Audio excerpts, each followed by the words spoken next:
Well, we've got 4 things to do here. Find 2 x-intercepts and 2 asymptotes.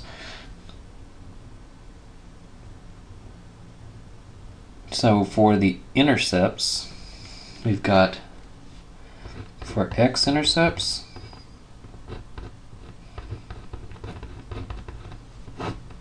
that's where you set the function equal to 0.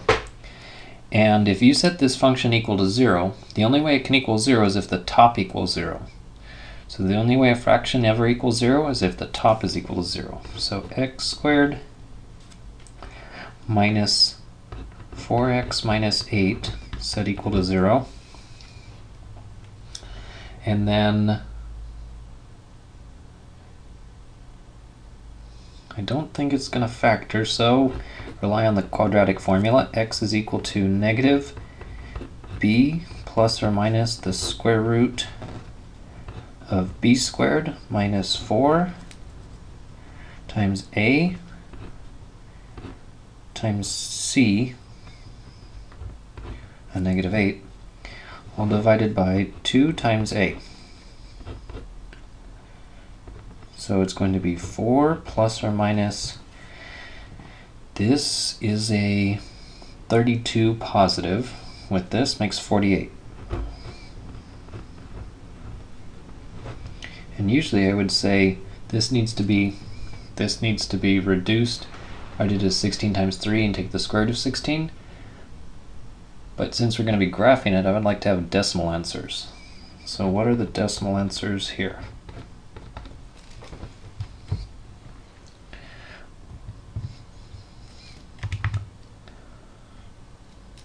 So 4 plus the square root of 48 gets divided by 2, and then hit second enter, back up, and change this to subtract. So a 5.464 and negative 1.464. There's the x-intercepts. And then for the y-intercept,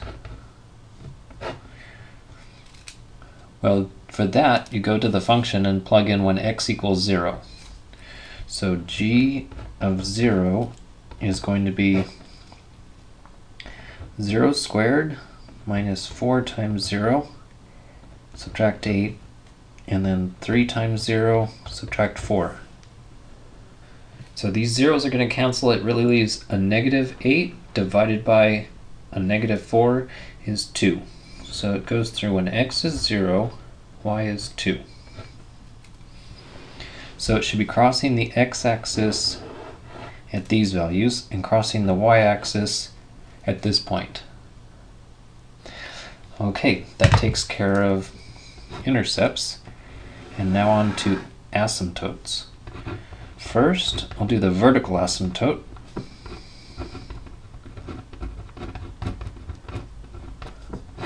And that's where the denominator is equal to 0. So where is the function undefined? So add 4 to both sides. Divide by 3. So the function is undefined at 1 1/3 or 4/3. And then, let's see, with the degree on this one being 2 and the degree on this one being 1, if you were to look at just those terms and reduce, it would leave x over 3, which is basically a line with a slope of 1/3. That means that we've got an oblique or a slant asymptote. There is no horizontal asymptote.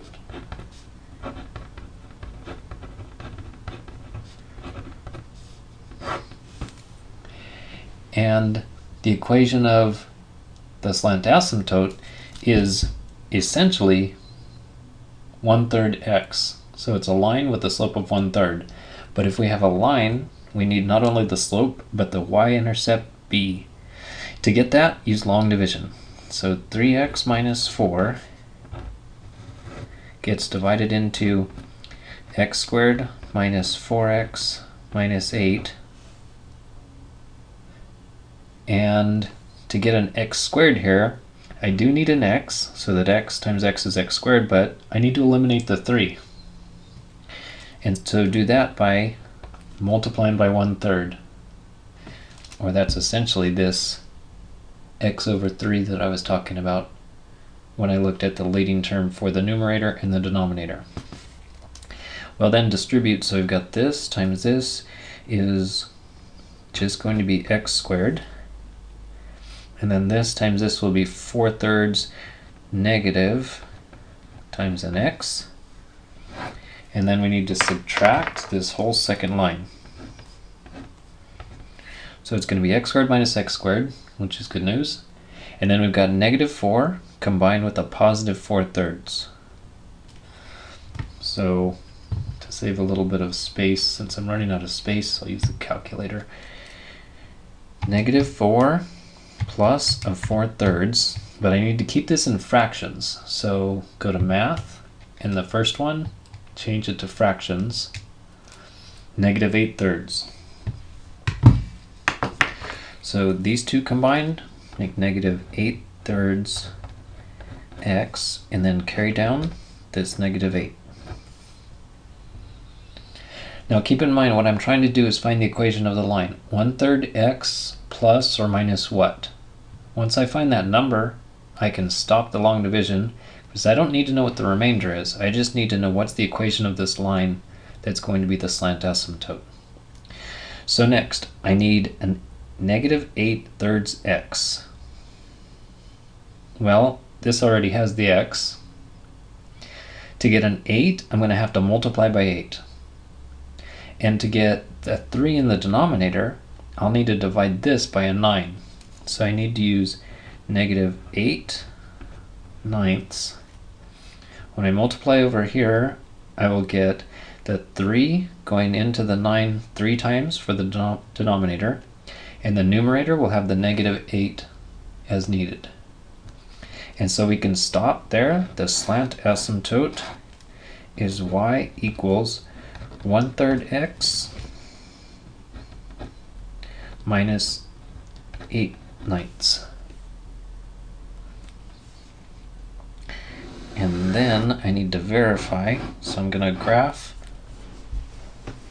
first of all over here, and then I'm going to graph with the calculator to see that I got it right. So at x equals 5.464, it crosses the x-axis. Over here at x equals -1.464, it crosses the x-axis. It crosses the y-axis at 2. At 4/3, so that's about 1 1/3, let's say right here. At 4/3, there's an asymptote.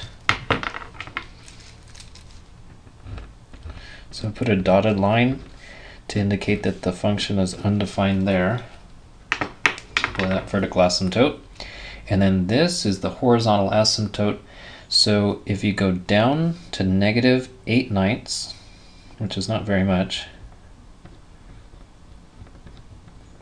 that's where this crosses the y-axis and then has a slope of 1/3. So it's not a very steep line, but it is going up.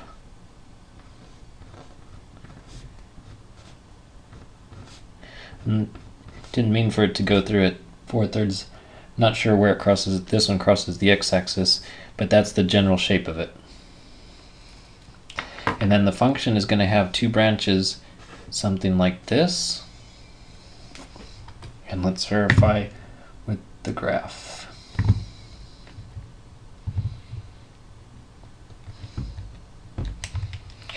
So the original function, put parentheses for the numerator, is x squared minus 4x minus 8. For the denominator, 3x minus 4. And then zoom standard.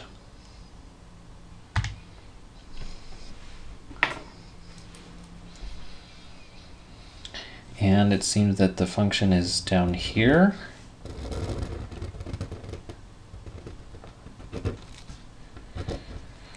And over here, right there it crossed at trace negative 1.464, so that's where it's crossing the x-axis. Then it crosses the y-axis at 2 and goes up. One other thing I want to do is verify that I got this line correct. So if I also graph the 1/3 x minus 8/9, and I make this a thicker line, then that should, in here, go right through the 2. And as these functions go off to the left and to the right, or to the left and to the right, the function is going to get closer and closer and closer to that line. So it looks like we've got everything right.